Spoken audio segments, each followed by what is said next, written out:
Hey, I see you, the ambitious, driven woman who seems like she's got it all figured out, but inside, stress, anxiety, and overthinking are taking over. All those big goals and that never ending to do list keep you busy, but your mind, it never stops long enough for you to actually enjoy your life. That's why I created Ambitious Overthinkers Anonymous, AOA. It's a community for high achieving women who are ready to ditch stress and self doubt for confidence and peace of mind. Inside AOA, you'll find live lessons and coaching to help you take action without second guessing. And guess what? They're all recorded, so you can watch them once, you can watch them at your own convenience, or you can watch them over and over again. You'll find an interactive chat and forum for real-time support from other women who get it and from me. And you'll have workshops, book studies, retreats, and all kinds of fun things coming in the future to help you connect and shift your mindset so you can stop that spiral of overthinking. Right now, you can lock in 3 months of AOA for just $150, but this special isn't going to last forever. So go to megandevito.com/work with me and click Ambitious Overthinkers Anonymous and join me today. I'll see you inside.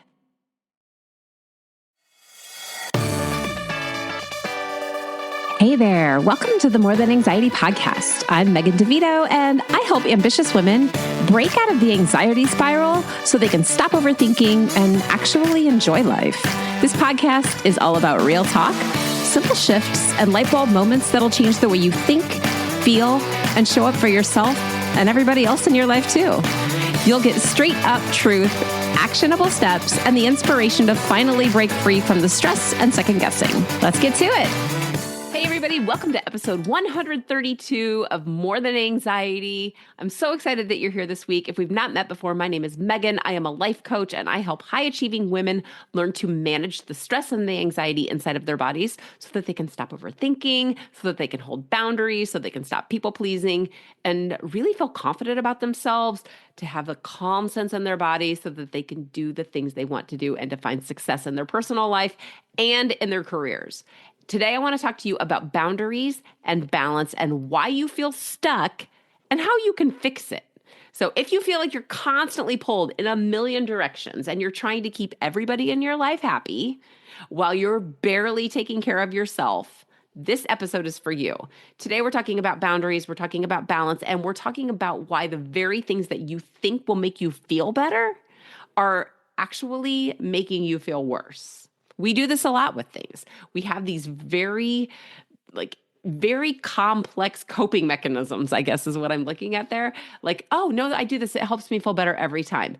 So many of the time, those things are actually make us feel more stressed and more anxious. So let's start with talking about why, as an overthinker, you might struggle with boundaries. Because my guess is that if you think too much, boundaries are a major issue for you. And I say that with all the love in the world, because as a person who sometimes overthinks or often overthinks, I'll notice when my boundaries are getting jiggly. So let's figure it out. I used to say yes to a lot of things that I didn't really want to do because I felt like it was responsible of me, because a good person would help those people. I should give all the things that I have, all my time, all my energy, all my stuff, all the things, because that's what a good person would do. And that is not true at all. So what I thought was it would make other people happy. It would keep the peace. Nobody would be mad. And you guys, I was resentful. Like grouchy. I didn't want to do the things I was saying yes to. I was like showing up as a grouchy mess, honestly. Like, okay, I'm here. How long until we're done? That's not how people want you to volunteer, by the way. And that's not the way you want to feel when you're volunteering to do something. You want to volunteer for things that get you excited and that feel joyful. So that was a little bit of my story. I also had a lot of times where I would say yes because I felt anxious or stressed out or guilty about saying no. That's also going to come up in this episode. We'll talk about all of it. So I just want to check in with you guys really quickly. Does any of this sound familiar? Have you got this mile-long to-do list that no matter what you do, no matter how much you cross off, it's still there and it's still getting longer? Are you bending over backward for your neighbor, your coworker, your sister, your cousin, your best friend, your spouse, your kids, your church, your kids' schools, your kids' sports? And at the end of the day, are you exhausted and you don't have any time for yourself or any energy left to take care of yourself? Because if that sounds like you, that's not okay. You don't deserve to live that way. You can still be a giving and a kind and a caring person who volunteers at things and takes care of business and does all the stuff without being exhausted and without feeling like crap, honestly. So, when you're stuck in this pattern, we're going to talk about why breaking your own boundaries feels so good for like a teeny tiny little bit of time, but how it also leads you to feel burnout and overwhelmed, and what you can do instead to create those balances and those boundaries without feeling guilty. Because you do not need to feel guilty for liking something and not liking something else. It's sort of like saying, I feel so guilty that I don't like broccoli, or that I like broccoli. What? No, think of it in that simple of terms. No one feels guilty because they don't like broccoli, unless your grandma asks you a million times and tells you that hers is the best and that you should eat it and then you don't want to hurt grandma's feelings. That's a little difference, isn't it? Because you just had a thought about it. All right, so let's talk about the problem with no boundaries. I don't have any boundaries. This is why you are overwhelmed and overthinking and why everything feels out of balance. Did you know that? This is exactly what is happening. So, what happens when you don't have boundaries? What happens is that you overcommit yourself and you start saying yes to things that you don't want to say yes to because you don't want to hurt someone else's feelings, or because what if everything falls apart without me? And then you feel drained. Like, I did not have the emotional bandwidth for this, but I said yes anyway. So you're exhausted. So you go home and your kids ask you to help them with their homework. And you're like, you know what? I'm it's so tired. So you snap at them.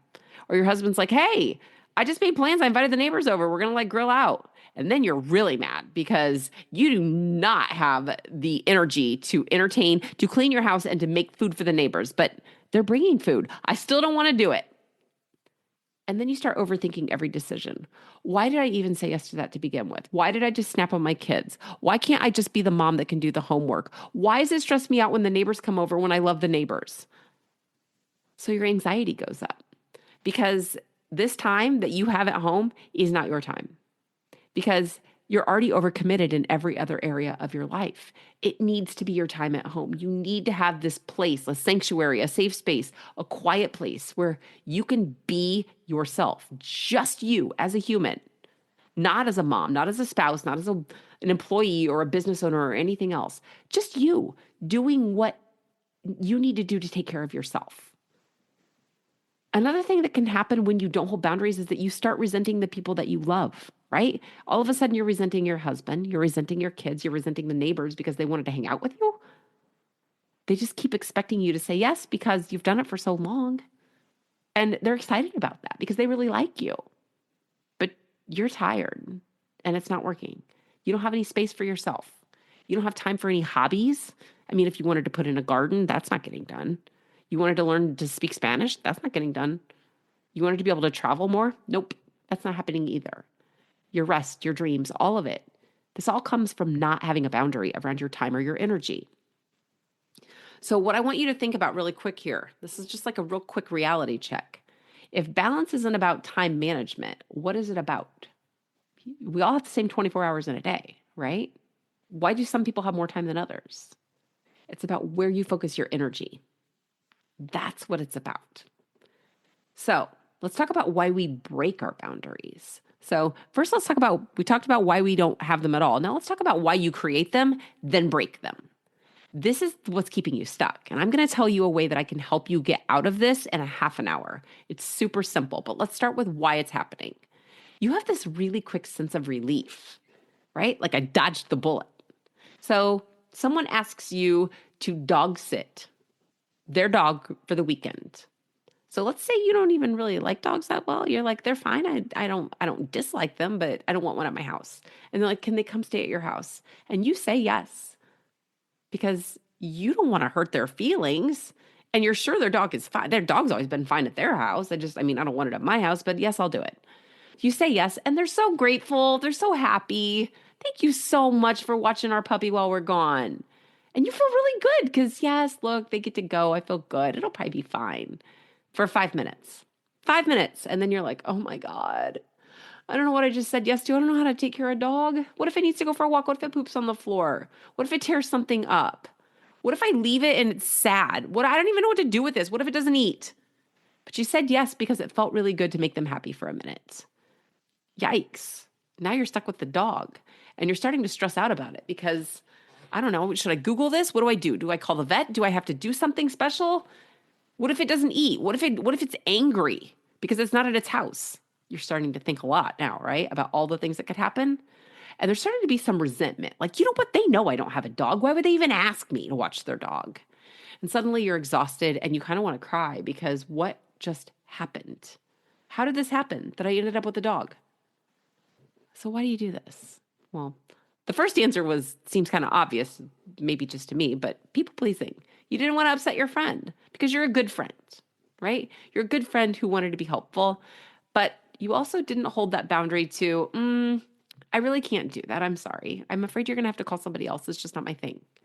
Because that's a hard thing to say to your friends sometimes. You didn't want the conflict of them saying, come on, just this one time, please. I would do it for you. Yikes. That's a hard one to hold, isn't it? And also, another reason that could happen, not necessarily in the dog situation, is you could be invited to, let's say, go to a concert on a Thursday night and you know you have a presentation Friday morning and you say yes because you don't want people to think that you don't care about them and you don't want to miss out. FOMO is also a lack of boundaries. So, this is all about the story that we tell ourselves. If I say no, they'll be mad. That's just a thought because if you say no, they might call their other friend and then they'll be happy. If I don't do it, nobody else will. I have this thing where I'm always the savior. If I don't work in the church nursery, nobody else is going to say yes, so I guess it's up to me. Otherwise, the entire nursery will shut down, the kids won't have any place to go, the church will be empty, and that'll be it. That's not true. That's just a thought. But it feels real in the moment, doesn't it? Another one might be, I don't want them to think I'm selfish or that I don't care. I don't want them to think I don't care about their problem or that I'm being selfish for not saying yes. They might. And that's a tough pill to swallow sometimes. They might actually think that was kind of selfish of them. Or, gosh, I wish they cared a little more. That doesn't mean that's actually true. You can care about someone very much and still say no. We do it to our kids all the time. Or we should be doing it to our kids all the time. We can love them like crazy. And some of the greatest things we can do for the people that we love is to tell them no. But it might be uncomfortable. And if you're not used to feeling uncomfortable feelings in your body and having to deal with them, you're more likely to break those boundaries. I can help you with that. I can help you manage those feelings in your body. But the truth is that every time you break a boundary, you are training people to expect you to keep breaking them. Oh, she said yes last time. I'm sure it's fine this time. Don't worry, I'll just talk her into it. It'll be great. I'm going to say this again. I think this is really important. Every time you break a boundary, you are training people to expect you to keep breaking them. You are teaching them how to treat you. So that means in order to unteach them, you have to change what you do. So what will actually help you feel confident enough to do this? To feel really calm in your body without guilt and to be present in your life. Because really, when push comes to shove, it's not about wanting to never do anything for anyone. It's not about, you being mean or anything else. It's really just about you wanting to have some peace in your own life. And you think right now that saying yes is keeping you in control of everybody else and how they see you, but that's not true. It's just keeping you stuck. Real control comes from saying no, and not in a hateful, spiteful, I don't ever want to do anything for anyone else way. It's a strategic no. And it starts with knowing what's important to you. So we're going to do a step-by-step way that you can start setting boundaries without feeling guilty. And this goes back to what your values are and what is important to you so that you know where to set these boundaries. You don't have to have them on everything. You really don't. But there are some that you have to have and they have to be rock solid. So you need to be clear. And step one is get clear on what's non-negotiable for you. Know yourself. Know your values. Know what builds your energy, what gets you excited, what makes you feel like a great human being, what makes you feel like an incredible part of this world. If you don't know those things, we need to talk because that's where boundary setting starts. Get clear on your non-negotiables. Step two, practice. Just practice without over-explaining. When someone asks you to watch their dog and you say, I'm sorry, I can't do that for the weekend, That's enough. You don't have to say, well, really, I mean, I'll probably have to go to my kid's t-ball game on Saturday. And then when I get home, I usually clean the house and, well, we might go out for dinner. And then Sunday, we've got church and we've got all this stuff. They don't need your schedule. They don't care. They just want someone to watch the dog. I'm sorry, I can't do that weekend. Period. That's all. That not over explaining part is just you trying to justify the reason you said no to yourself, not to them. They do not care. Just no. Okay. Step 3, and you will get more of this the more you explain. Expect pushback. If your boss asks you to stay late for the next 5 nights in a row so that you can work on some idea that he has, and you're like, no, expect pushback. They want what they want, and you want what you want. It doesn't make you bad. You have to hold the line, though. Otherwise, you're teaching them that it's okay to do it again. No, I'm sorry, I can't do that. I have to go home. I'm going home. I can't do it. I'd be happy to talk with you while I'm at work for the however many hours I'm there during the day. Love to. I think it's a great idea, actually, but it didn't happen after work.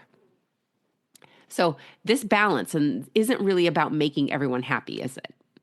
It's about creating space for what matters for you so that you have balance in your life. Because when you create that balance, you are giving yourself more time to say yes to the things that bring you joy, that you're brilliant at, that still help other people, that give to the world, that make this world a better place to be without you feeling resentful and angry and tired and grouchy. Because everything that you say no to is a yes to something else. And when you say no to something that you feel guilty about, you're also giving a yes to somebody else. You're allowing them to say yes for something that maybe they're excited about that you don't care about. This was always my case on field trips. You want to go on a field trip? I'm like, God, not really, no. Somebody else was like, I never get to go. I'm so grateful. It always works out. If it's not for you, you know it. You just have to feel good enough about yourself to trust yourself. So let's talk about how I can help you figure out where you need to create these boundaries and where things are getting wiggly. I have a new tool that I'm using with people. It's called the Balance and Boundaries Audit. It takes a half an hour. We can do it over the phone or we can do it on Zoom. And it is a total game changer for people who tend to overthink and lose their boundaries. This is what it is. It is just a simple, I want you to answer me on a scale of 1 to 10 questionnaire of different categories in your life. Okay, let's talk about your mental health. Where do you feel like that is right now? Is it a 1 where it's like tanked, it's awful, I barely get out of bed? Or is it a 10 where you're like, are you kidding me? My life's freaking amazing. I'm happy, I'm confident, I'm calm, I feel great. I got like peace with all these emotions. You just tell me where you are on that scale. And then I'll say, okay, tell me more. And I'm just going to listen to what you say that we can get really clear on what's going well in your life and what's not. Let's figure it out. Let's talk about where that goes. It goes really quick because I don't want you to overthink any of this. I want you to go with your gut. So we're going to talk about where your time and your energy are going. We're going to talk about what's draining you. Where are you saying yes when you don't want to? Why? What's that emotion about? Tell me more. Tell me what you think about when you say yes to that. I'm just going to ask you some questions. And you're going to know exactly where you need to start setting boundaries and what needs your attention ASAP. Okay? If this continues to go on, you're just going to feel more burnout, more exhausted, more resentful, and you're going to get deeper into that cycle of overthinking and people pleasing without being able to get out. The sooner you put those boundaries around, the sooner you have the energy and the brain space to say, okay, wait a second. Now I know what I need to do. And you can focus on the things that really need your attention and let the other stuff go. This audit is totally free. It is not a sales call or a coaching consultation. I want to be really clear about that. This is not a call to talk to you about coaching. I'm happy to do that. I would love to do that, but that's a separate thing. This audit is just to help you get clear on what's working, what's not, and what needs your attention. It takes about a half hour, and it's so simple. You're going to go to my webpage, okay? So you're going to go to my website, Megan DeVito, MEGANDEVITO.com. It is the homepage. It's a brand new homepage. It's got like a cup of coffee and a white tile wall on it, and it says, click here to schedule. You're going to click that button, and it's going to bring up a calendar. You're just going to pick a time, and you're going to show up on a call with me, and you're going to get some great insight to what you need to do. Now, at the end of it, if you're like, whoa, wait, you just told me all this, I have no idea how to start, then we can talk about coaching later. Okay? But on this call, It's not a sales call. It's not a consultation call. So in this example though, of like going in and saying, okay, maybe you say, I need help with this later. Let's just talk about how coaching would help with that so that you're aware. Okay. Honestly, you can Google anything. I've said this in almost every podcast episode. Googling and knowing is not the problem, right?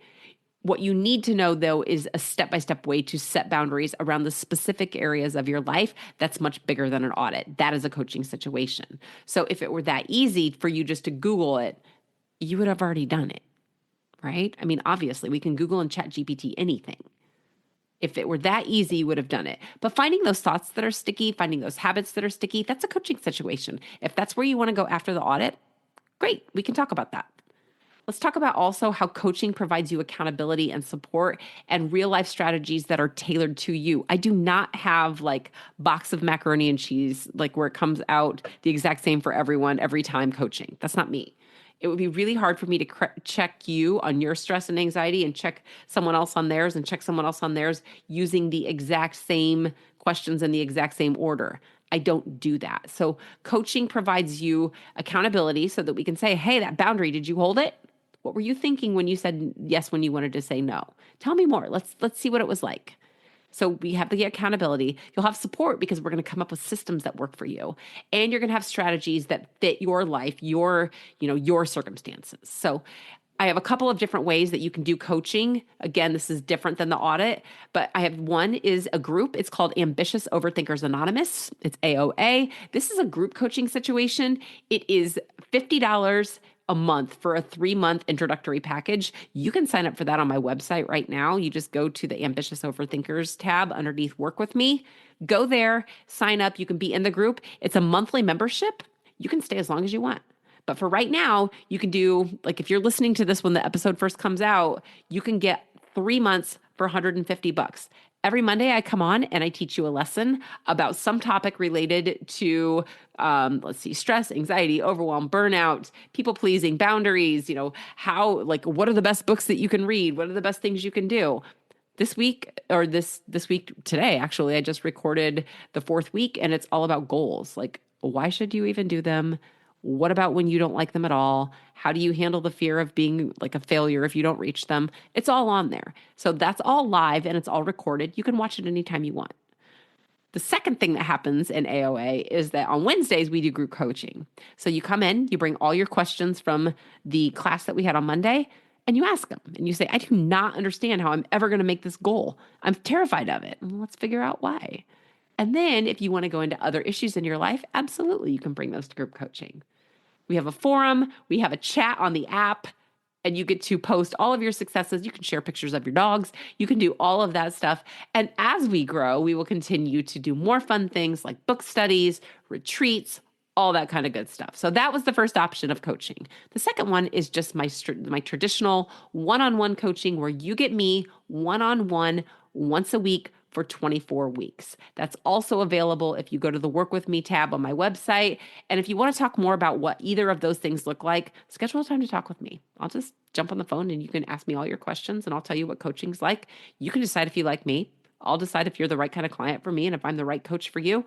And we can go from there. But for right now, I am going to invite you to join me in this boundaries and balance audit because it is so powerful in helping you just get that starting point and seeing that, you know what, not everything is falling to pieces in your life. There's a lot of things that are going on that are really, really great. And here are the things that could use some attention. We all need that audit. I've done it on so many people that have zero interest in coaching, and they're still like, oh my gosh, I'm so glad I did that. So I hope you will say yes to that. It's such a powerful tool, and I'm so excited to be able to bring it to you. So if you're tired of feeling exhausted, you're stretched too thin, and you're stuck in overthinking mode, this is the time to say yes to doing something different. Step 1 is to go take that boundaries and balance audit. It's a half an hour, whatever you want to do, whenever you want to do it, get on there, let's do it. Step 2 is to talk with me about what you want to do if you need more support, if you want to go to Ambitious Overthinkers, or you want to go to more of a confidence catalyst call where we can talk about what one-on-one coaching is like. Either one of those things is great. But for right now, I just want to say thank you. Thank you so much for listening. Thank you for sharing this episode with other people who could use this audit or who could really use help in getting themselves unstuck. That's what I'm here to do. I'm so excited about being able to do all of these things.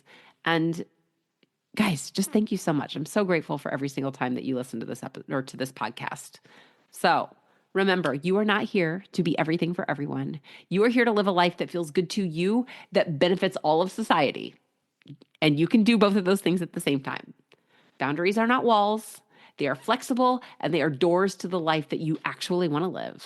So you get to choose. Let's figure out where to start with on that audit. And if I don't talk to you this week, I will talk to you next week. Take care. Hey there. Before you go, I just want to say thanks for hanging out with me on More Than Anxiety. If you enjoyed this episode, be sure to subscribe and leave a review so that other people can find it too. And if you're ready to quiet your mind, stop overthinking, and actually enjoy your life, there are 2 ways I can help. 1, I have a group called Ambitious Overthinkers Anonymous. It's my monthly coaching community where you'll get live coaching, real talk, and a super supportive crew who get it. And the second way is through one-on-one coaching. So if you're ready for a deep, personalized support to help you feel calm, confident, and in control, head over there. You can find both of these places in the show notes. Just click the link and let's talk.